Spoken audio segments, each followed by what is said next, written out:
The Baltimore Orioles salvaged their series against the Boston Red Sox. They powered their way past them. Wasn't a necessarily high-scoring game, but you know what? If you're going to use a long ball, you might as well win with it. And that's what the Orioles did today. 4-2, the final over Boston. We got Gunnar Henderson to talk about, Adley Rutschman to talk about, obviously Albert Suarez to get into as well, the hero that the Orioles didn't know they had, but he's the hero that they have needed over the course of the season. So this is Kevin and Zach React. I am Kevin Ostreicher. We are your post-game destination for Orioles content. We do Ravens games as well. So really appreciate everybody who is here with us today, celebrating this Orioles victory and the series split between the Boston Red Sox. We'll talk about everything that happened in the game. If you could hit that like and subscribe button, we really appreciate the support. If you're a reactor, you know, that's what we call the people who listen to us every day or mostly every day. The reactors appreciate you all for the constant support. If you're new to the channel, welcome in. Hopefully you're enjoying the ride, or you will enjoy the ride and you will come back again. And if you're somewhere in the middle, welcome into you as well. Tell a friend, tell a family member, as we know there are a lot of Orioles fans out there, a lot of Baltimore sports fans out there. So if they want a place to put their emotions out there, happiness, sadness, anger, elation, whatever it is, we try to provide a place to do that and react to every single game. We have lots to dive into today, but of course, this wouldn't be Kevin and Zach React without Zach. So we do have Zach Ballinger, who I'm going to bring up right now. Zach, apparently just another wild day for you. Yeah, we got. Where else would you rather be right now, baby? We're getting live coaching action. Yeah, this is. I'm just gonna be real. We're down 6, so it's the final inning. It's the semifinals. We've been here since 10 a.m. So has a bigger comeback happened before, though? Okay, so we actually lost the first game. We came back from 9 down in the 9th, and we lost with the winning run on third. It was brutal. So is this to go to the championship, or is this? Yes, this is, and then we have to play. We'd have to beat. It's double elimination, so we'd have to beat the other team twice because we've lost once. All right, here we go, boys. This is just going to be interesting. But I only have 4%, so I'm unfortunately only going to be able to talk for a few minutes. Albert Suarez absolutely shoved Gunnar Henderson back. Speaking of backs, Adley Rutschman's no longer bothering me or him, it seems like. So just Orioles needed that win. And closer Sir Anthony Domingos. They again, that's one of the agendas I'm most proud of is my early Sir Anthony Domingos for closer agenda. I hit the nail on the head, I feel like, with that one. So that was that was a good one. There we go. Well, while you're here, I did want to save my prop for while you were here because I wanted the reaction. Obviously, that's what we do here. We react. And I went out shopping. Right, went to my thing is antique stores, and look at what I found. It's not a glass fish, by the way. Here we go, baby. Here we go. It's gonna be a glass fish. What is it? Oh my God, that's actually electric. Isn't this? Penguins are my favorite animal, by the way. Here we go, baby. Here we go. Hey, now or never. Look at this. Now or never. A carved penguin. That's actually electric. It's bigger than my head. That's incredible. So this is a guy I'm going to be putting on display. So that's the prop for today, as we do after wins. So just wanted to get your reaction to that. But since you only have a few minutes, I'm hoping if we lose here, I'm going to have a portable charger soon, and then I can hop back on when I'm back. But we'll figure that out. Nice. Yeah, but went to hop on, talk about the Orioles win. That was massive. You needed to split there. Now it's up to Tariq Skubal is facing the Yankees later. That should be fun. Hopefully the Orioles can get back into a tie for first. But just overall, Suarez is now 17 plus innings without a earned run. Dude's pitching his ass off since he got back here. Nothing more you could ask for him. Yeah. Is that where you want to go with your limited time? Yeah, I'm going to go Suarez. I think absolute dog. When we needed him the most, he came through. Yeah, and again, we'll pull up the general box score stats as we always do.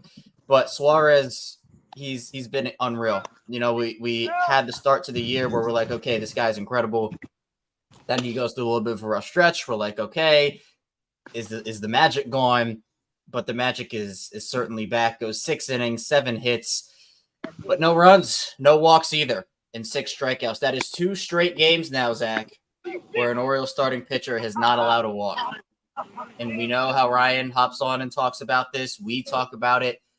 Walks can kill momentum. They can ruin a game. And if a hitter beats you, a hitter beats you. But don't let yourself beat you, right? Yeah, that can get in your head. And for Suarez and for Povich, both of those guys, major shout outs for them not allowing walks and keeping their command and control. Sorry, the game just ended. The season's over, Kevin. Oh. Cinderella run over. All right, instant reaction. This is what we do. What is won 6 straight. We just won 6 straight dating back to 11 o'clock. Kevin, I'm so ready to go to the bar. Do you have, all right, post-game press conference, how do you feel the season went overall?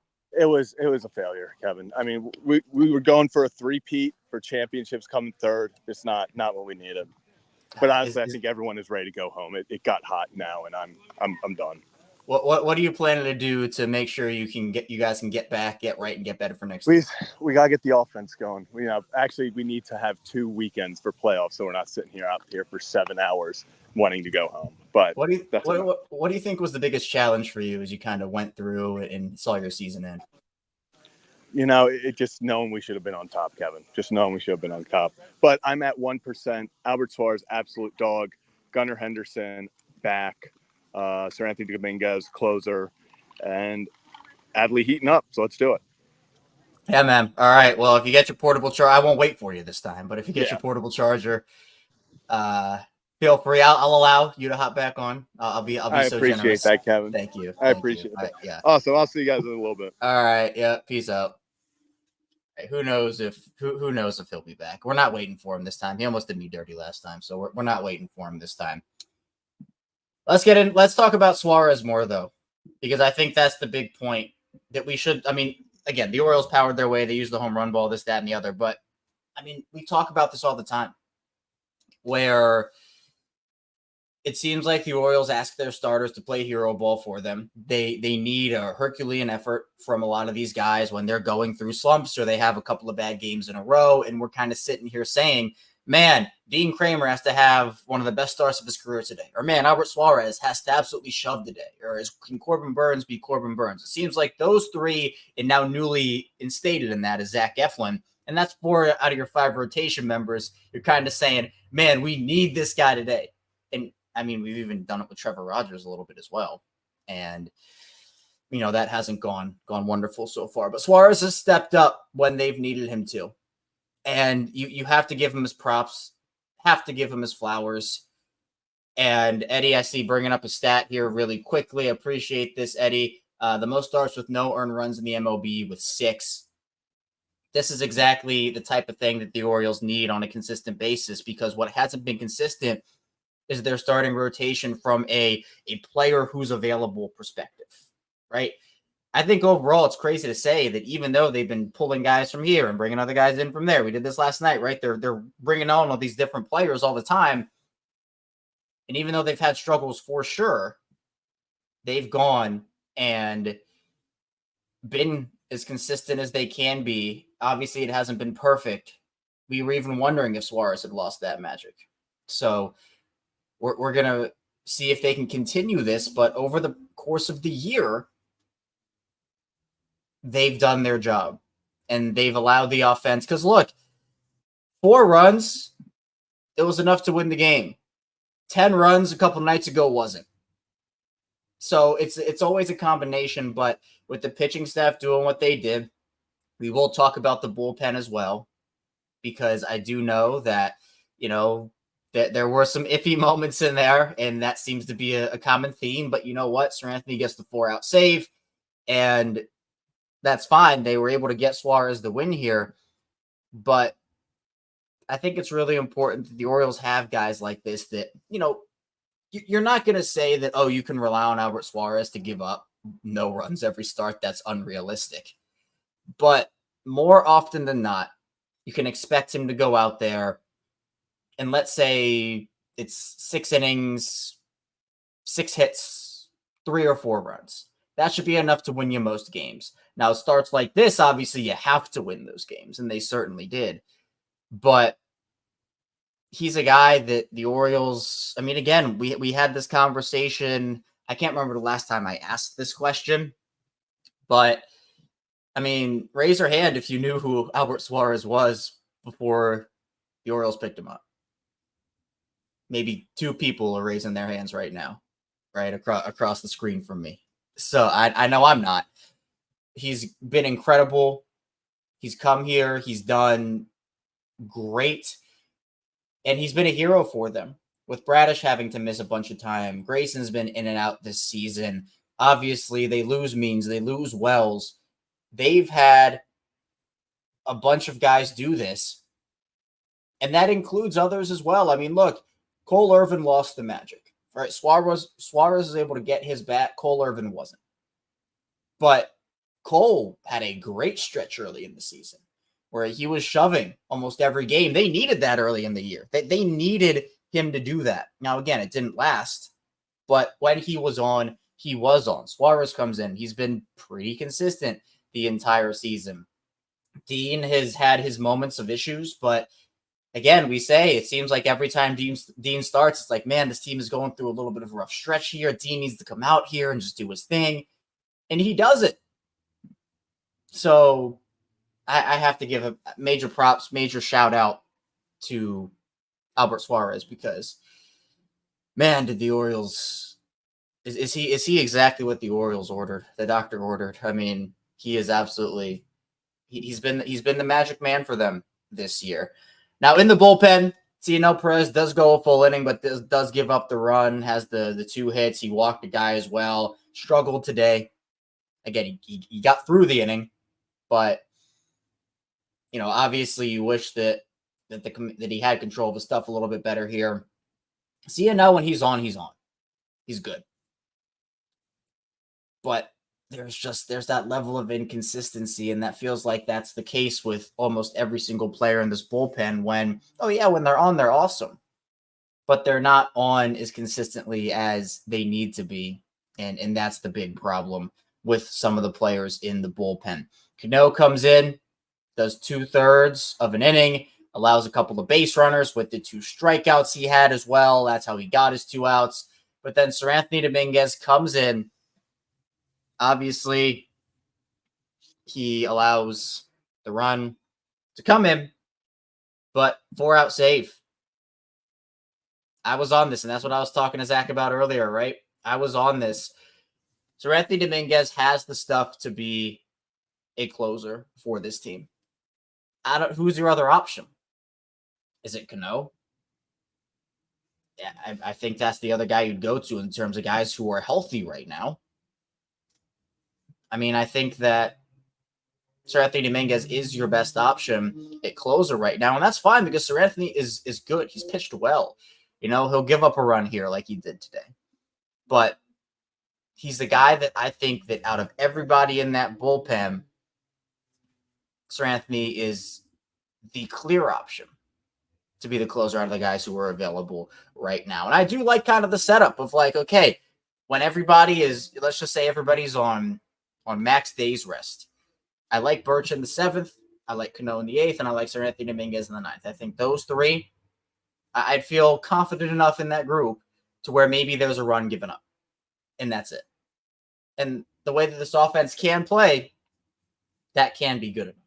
So that is too. And I see Eddie saying Soto seems to be on the right track. It's been better. And I mean, look, it couldn't really get any worse than what it was. There are still command issues at times, but it has gotten better for Gregory Soto. So again, it's not perfect. There's still a lot of work to do, but at least maybe he just feels like he's settling in a new place. That can sometimes happen where there's some level of adjustment when it happens that way. So we're gonna see if he can continue to move on the right track, but at least it's not he's given up, 3 runs and literally no innings pitched. We're gonna see. But Mitchell brings up an interesting question here. I want to pull this up. What's Kimbrel's role going to be going forward? He won't be the closer, but that's all he's ever been. I think at this point there has to have been a conversation between the Orioles and Craig Kimbrell just about, look, it's not working, and it hasn't worked. And I think that conversation probably happened maybe a little while ago. He was signed to be the closer, right? When he was signed, it was he's going to fill in for Felix for the season. He can't do that anymore. He hasn't been able to do that for a couple of months now. I don't think this is a situation where they're just going to completely get rid of him and move on. I don't think that they want to send that message in the clubhouse. But at what point are we saying, well, Craig is getting treatment because he signed a big money contract, right? Because what I have said is guys have been DFA'd for less. Guys have been kicked off the team for less and said, we're not having you. You can't be here anymore. This isn't working. Guys have been DFA'd for less. Guys have been put off this team for less. The issue here is that even in lower leverage situations, he can't pitch in those either. I mean, it has to be like, all right, let's play a game in the chat. What run lead would you feel comfortable with Craig Kimbrell coming in and pitching an inning? Would it be 2 runs? Would it be 3 runs? Would it be 4 runs? More than that? Less than that? How many runs would you need up? The Orioles are up by any amount of runs to feel comfortable that he could pitch an inning. The Orioles would still be winning after that inning. I see 3. I see 4. I see 3 straight 15s. So that's about where the confidence level is right. I think that's people's panic meters is 15 out of 10 on Craig Kimbrell right now. There we got another 120. That's the new winner right now.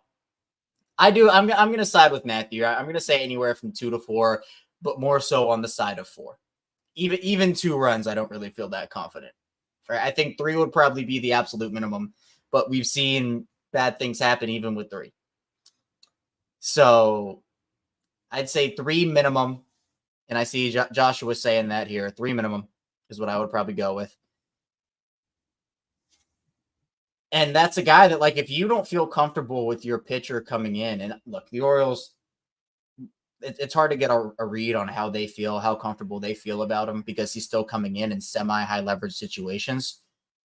But again, this has to be something where Craig Kimbrell has to sacrifice for the team here. If this is something where he was signed to be the closer, there's a thing with the role. And I'm not saying there is, right? I don't want to put that out there because I'm not saying there is. But it's been a failure, right? The signing has not worked. I would give it an F grade. Actually, I shouldn't say F. I'm going to take that back. I'm going to say it's a D+ because he was good at the beginning of the year. He was, right? We can't erase that. So I'm not going to say it was an F. I'll take that back. But I will say it's a D+ because he did have a really good stretch. And we were talking about him as potentially an all-star guy. But it was good early. It just has not been, I mean, it's fallen apart. It's an F now. Like, post All-Star break, it's been an F. Pre All-Star break, it was probably like a C+, because he did struggle before the All-Star break, but he was a lot better then than he is now.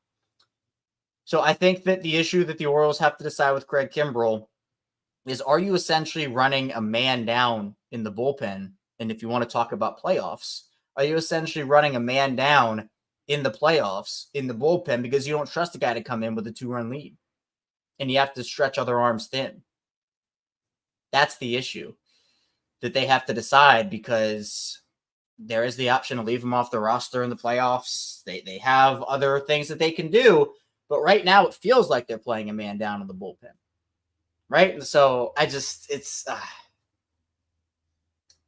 they have like 5 different options.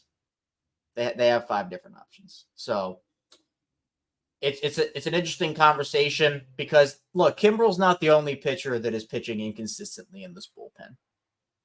Right? I'm not going to pin the Orioles bullpen struggles 100% on Craig Kimbrell. That's not fair. That's not fair.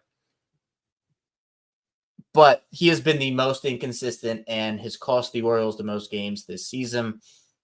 And, we'd be talking about him even in a those stats would be even amplified more if guys like Seti didn't come to save the day against the Yankees, or there have been other things as well with him. So yeah, that's the situation on that. But this is Kevin and Zach React. Zach Ballinger his softball season officially just ended, so we got the pure raw reaction of just dismay, disappointment. I think he was just ready to go home, if we're being honest. So we got that live reaction post-game interview, but Zach is grabbing probably a cold one right now. I am Kevin Oshreicher, taking you through the Orioles 4-2 win over the Boston Red Sox. We are your post-game destination for Orioles games, reactions. We do Ravens stuff as well. We are part of the Ryan Ripken Media Show Empire, part of the Empire. So the Ryan Ripken Show live on Monday and Thursdays in studio. We're going to have a great show tomorrow. A couple of guests, I think, coming on that are, if I'm not mistaken, going to be some really good ones. So be sure to tune in for that. Be sure to like and subscribe over here on this channel as well. Tell a friend, tell a family member as well. Now let's talk about the offense. Let's talk about the offense. 4 runs on the day, and you got 3 of them coming from the home run ball. Gunnar is back. B-A-C-K. On a tear. Gunnar is Gunnar again. And that's what you love to see. I mean, he's mashing right now. Back-to-back games of the homer. You love it. You absolutely love it. He went through it for a while. Right? This was never a talent issue with Gunnar. He was just going through a rough stretch. But now, the guys not named Gunnar and Adley were carrying. But at the end of the day, they had enough to withstand the slumps for Gunnar and Adley. But then you have a game today where they didn't really get much else out of anybody else. I mean, the Orioles had 3 hits today. Literally 3 hits. Again, 3. Count them. 1, 2, 3. 2 of them were home runs. If that is not the definition of win on the long ball, I don't know what is. I do not know what is. The only other hit the Orioles mustered today was Cedric Mullins. They got on base, right? There were other guys who got on base, but 3 total hits on the day. You got 0 first from Colton. Jackson went 0 for 3. Jimenez went 0 for 3. O'Hearn technically went 0 for 3. So there were a lot. Mountie. Matt Mountie's been, we're talking about slumps. It's been a little tough for Mountie. Had the 2 for 6 a couple days ago. But Matt Mountie's going through it right now. Right? He'll have his day where, in a given week he will have a couple games with 2 hits, a couple of RBIs in there. But Mounnie's an interesting conversation, especially when it comes to the offseason. And I love Mountie. I think he's awesome. But he is struggling a little bit right now. But that's the thing here. Or for this Orioles team, their identity is the long ball. It's been the long ball. They won with it today, but you can't win with it every day. But you know what? They found it today. They found a way. Paired with Albert's gem. The bullpen not completely losing it. That is, it's formula for success some days. It's not for other days. But I'd love to see some more guys on for these homers. Obviously, Gunnar did have a guy on. But if you're going to hit the long ball, I'd love to see other guys get on base with them to be able to do that. But it's where, again, you never know who's going to step up in this lineup. Obviously, your most consistent players, and everybody is healthy and on and doing their thing, it's Gunnar and Adley. But Colton, he for 2 weeks, 3 weeks, he was a big carrier of this lineup. Tony didn't play today. He's been awesome. Jackson obviously is still going through some ups and downs, but like he's been great since coming back up for the most part. So in my opinion, the Orioles just need to be able to capitalize on their long ball. If you're going to win with the long ball, and again, if that's a strategy you want to use, okay. If you're not going to bring guys around with runners in scoring position or do whatever, then okay. But you'd like to see one or two more guys on when you're hitting the long ball. So it's not a game like today where 3 of those runs come from the long ball and then you only score one other one. In Boston, they had 11 hits, but they were the team that couldn't really get guys around, right? There was guys were getting on. You know, Albert did give up 7 hits, but he didn't allow any of them to score. And that was the difference. Or the Orioles were able to at least manufacture something early, get momentum going. And while it didn't necessarily translate for the entire game, you were still able to get the job done when it mattered. So the offense is inconsistent, but it's talented. It's inconsistent, but it's talented. And that's what I'll keep saying. This team, it's not a talent issue with them. It's just about, can they go out there, not even every day, because let's be honest, in baseball, that's unrealistic. Teams are going to have bad games. Teams are going to go through slumps. It's unrealistic to expect 162 games of greatness, and I don't think anybody is. But no team in the MLB has really been playing all that consistent this season, and that's why Zach and I both say here, the season is not done. The season is not over, because every team is going through some level of this. Every team is. That doesn't mean that I'm pushing the Orioles issues down and saying they're not a problem, because they are. They have to fix them, figure them out. But as I've said, and I've said this a lot, I would much rather them struggle now as opposed to October. I'd much rather them have the slumps, have the struggles, be able to figure it out now, as opposed to start something in October and have struggles then, and you don't have time to figure it out in October. It's go time. So that is what it is with this team. I see Brian asking, how did the O's end up with no one that hits for average? I don't understand. Let's run through these stats real quick here. I'll pull up quickly the Orioles hitting. I'm not sure if they're going to be updated from today, but that's fine. We don't need the full picture. This is actually my favorite thing to do, because we can talk about Orioles legends in this. Just funny enough. Who is leading the Orioles in average this season? I'll give 5 seconds for guesses.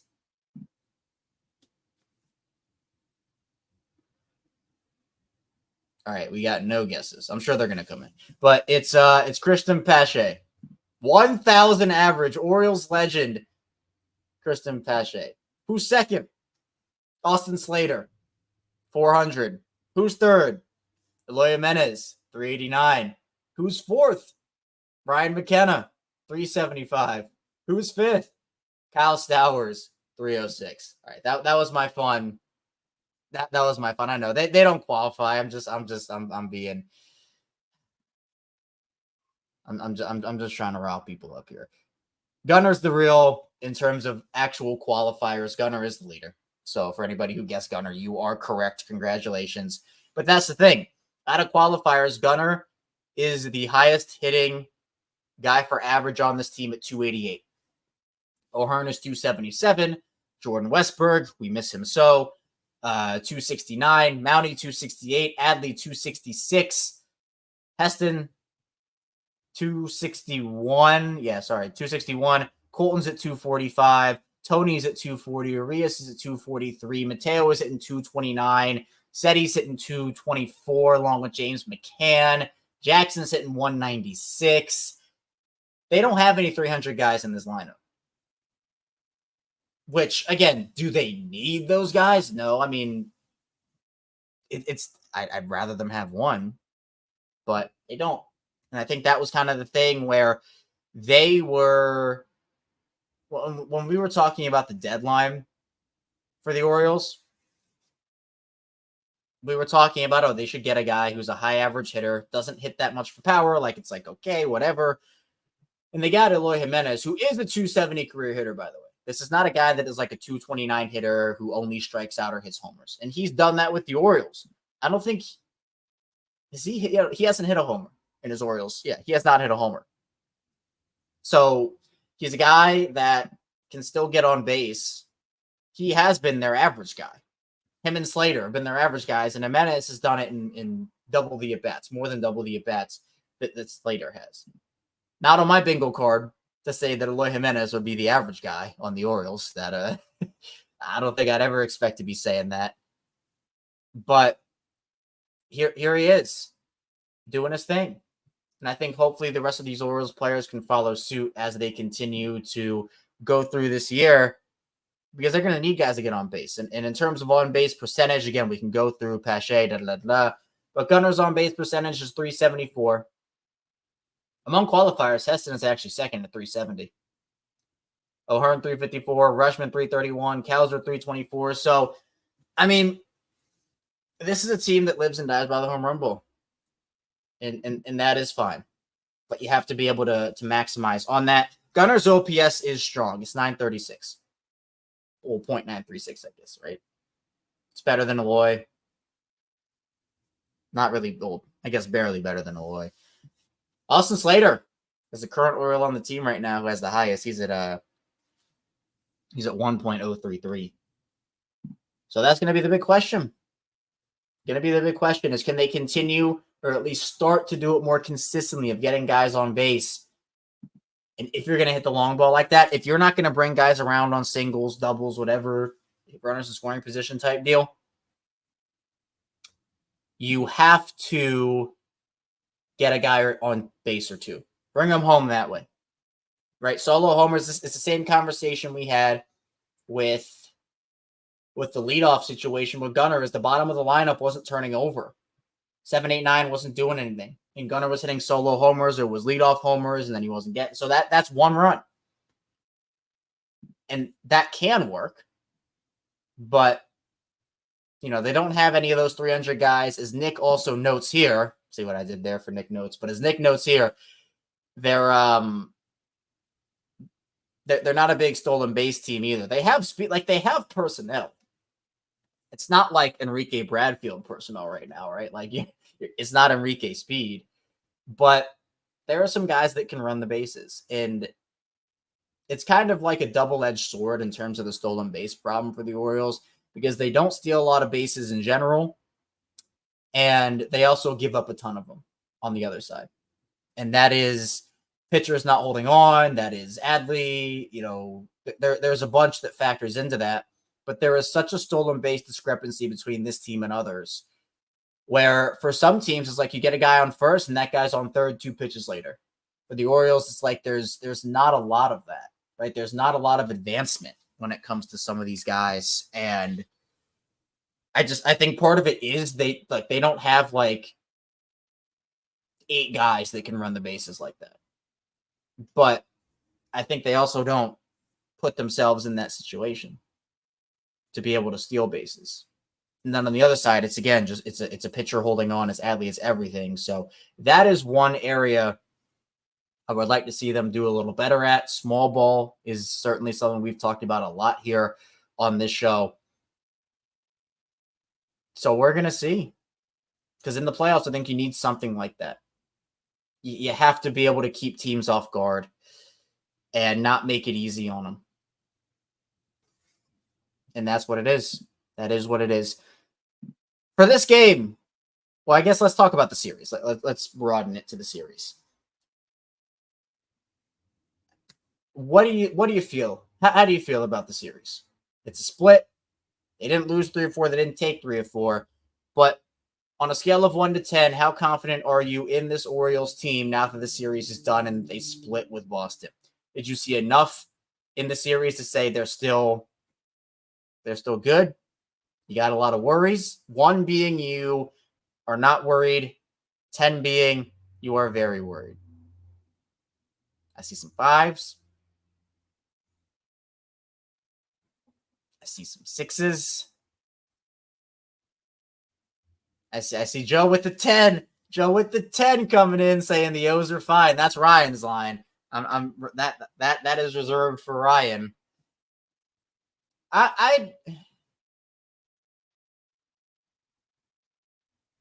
I'd probably say that I guess a 5 is fine. I'd probably say 5 because there's still issues they have to work out, but they also have the talent to get through it. And I see yeah, we have 6s, 5s, 7s. I see 0, 2s, 5s again. So again, I don't think the issue, honestly, I think the things people are most worried about right now, I think there's been a strong reaction to Corbin Burnes recently.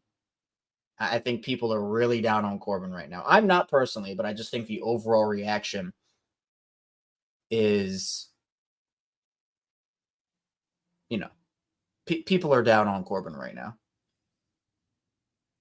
I think Kimbrel obviously is a big strain point for a lot of people.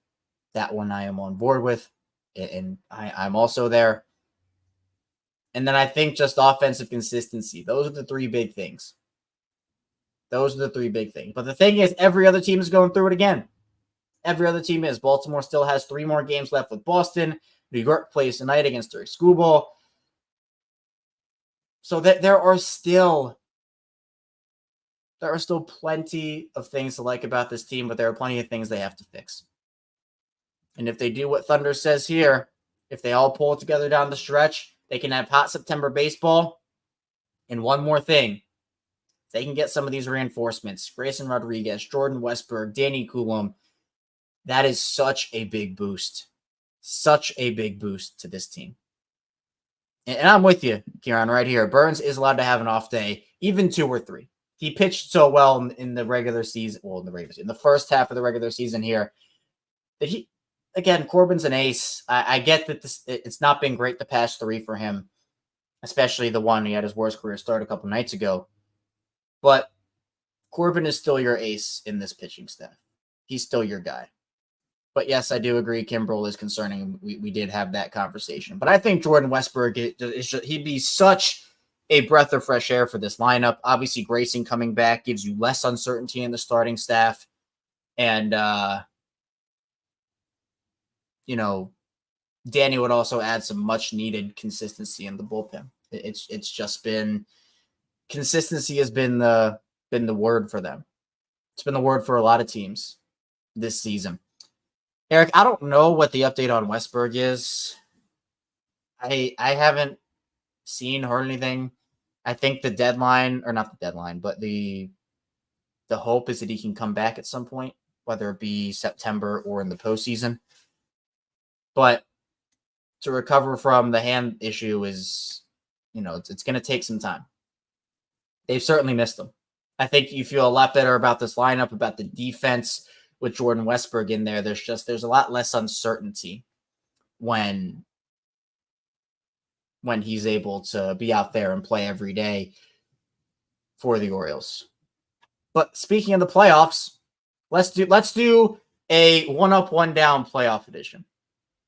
What is the thing that you feel the most confident in if the Orioles are in the playoffs right now?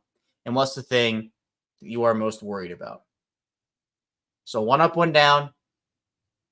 We'll do what's the thing you're most confident in right now if the Orioles are in the playoffs, and the thing that you'd be most worried in. So I'll wait for those to come in.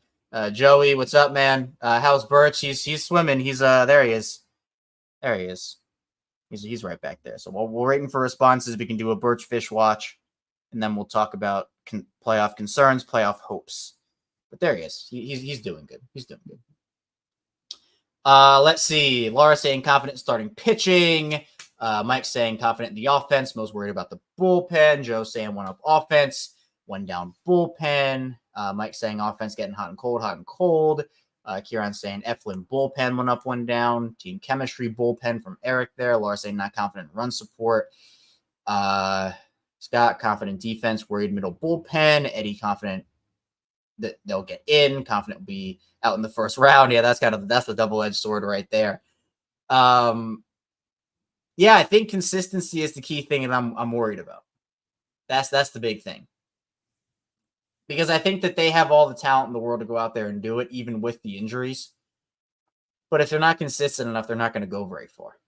Because you don't have these stretches where you can say, oh, yeah, we lost 3 or 4, but we're going to get back on track. You lose 3 or 4 in the ALDS, you're done. You're out. Your season's over. So you can't be going through those stretches, right? Can't be going through those stretches. I think the thing that I'm most confident in,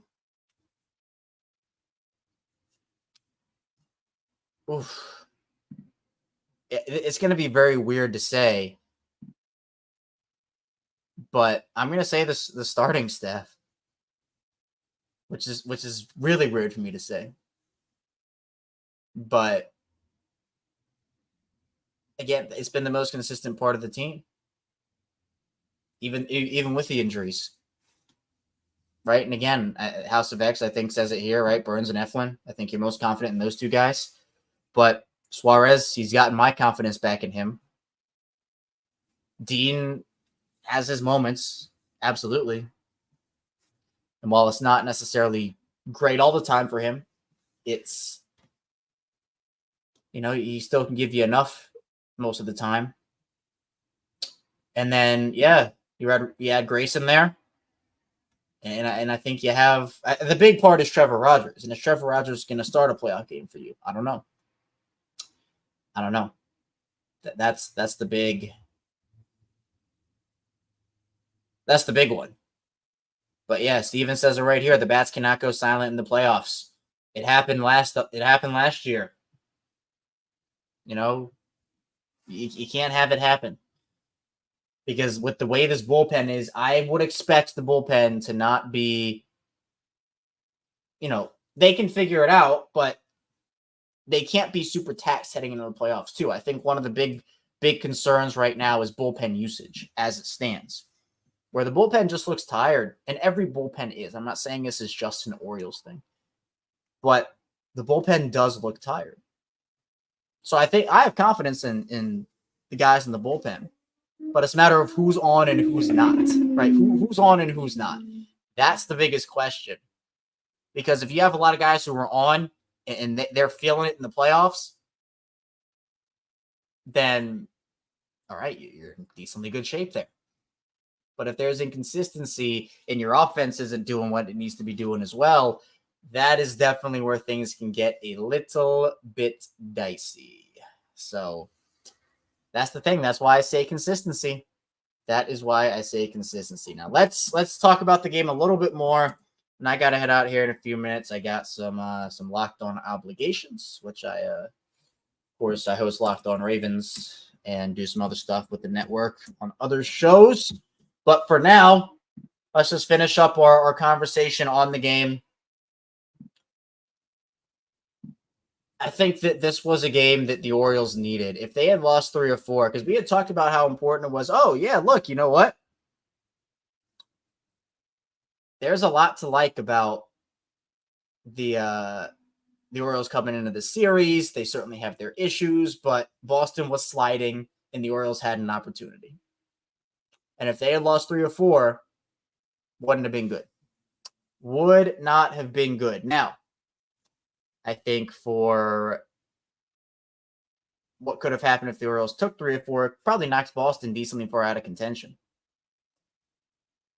But 2 of 2 doesn't, it's no harm, no foul, I guess, right? It's no harm, no foul. Where we're still looking right now, look up the AL East standings very quickly. AL East standings. Obviously, the Yankees play tonight. Red Sox are 7.5 back of first place. Still got a month and change to go. That is plenty of time for teams to get hot to go on a run. So you would have loved to take 3 or 4. But 2 of 2 is at least you leave the series and you're like, I guess it's a wash. There are some concerning concerns coming out of the series. There are some great things. Like one of the best things coming out of the series was Gunnar seems to have his swagger back. That's one of the best things come out of the series. Is it it feels that way. So I mean, again, I think the next big test here for the Orioles and what they have to do as I pull up their schedule is you got to win at least 2 or 3 from the Mets. At least 2 or 3 from the Mets. It'd be a decent disaster if that wasn't the case. They just took 2 or 3 from the Marlins, but the series before that, they lost 2 or 3 to the Athletics. They got swept by the Mariners. A couple series ago, they lost 2 or 3 to the Angels. This is a team that you need to go out there and establish good habits against. This is where it can start for you. So that's the big part as well here. So the Mets have talent. I'm not saying they're a bad team or that they're the worst team in the league, right? I'm not saying that. But I think this is where you can establish good habits and try to kick some of the bad ones as well. House of X asking, when's the last time we got a sweep? I can't even remember. Because I said I now have a new sweep routine of eating spicy ramen that I've never been able to do because the Orioles have not swept the team in forever, where we used to eat spicy pickles, used to do crazy stuff. And then I said, all right, I found these ramen things that have a different level of spice to them. And every time the Orioles sweep, I will keep going up in spice. And we have not eaten one of them. They're still up in a cabinet. I have not eaten one because the Orioles have not swept the team. They will be on the verge of a sweep, then lose the getaway day, or they'll lose in the middle of the series and they'll lose the opener. Right? They have not swept the team in a while. I would love to see them sweep the team. I would absolutely love it. So, look, hopefully this can be the start. Maybe they can sweep the Mets, and maybe Rick is predicting the future here. The sweep coming in the very near future. Rick, if they sweep, I'm going to remember your comment and come back to it. So, hopefully, let's say, what do we define the near future as? Like two series, 3 series? I think near future, maybe 3 series. But hopefully they can sweep the Mets coming up and they can establish some good habits in that series. That's all we got for you here today on Kevin and Zach React. I think we covered everything that we needed to. Again, be sure to like, subscribe for your Orioles post-game coverage content, for your Ravens post-game coverage content. We have Baltimore sports all for you here on this channel. Tell a friend, tell a family member. We have them covered for their Baltimore sports coverage. For Zach Ballinger, who is, I don't know what he's doing, having a cold one, taking a nap. He's doing his thing. His softball year just ended. But for Zach Ballinger, I am Kevin Oestreicher. We will see you right back here as the Orioles will start their series with the Mets tomorrow. Be sure to also check out the Ryan Ripken Show. We're going to be live in studio. And we'll see you right back here tomorrow on Kevin and Zach React. Cheers.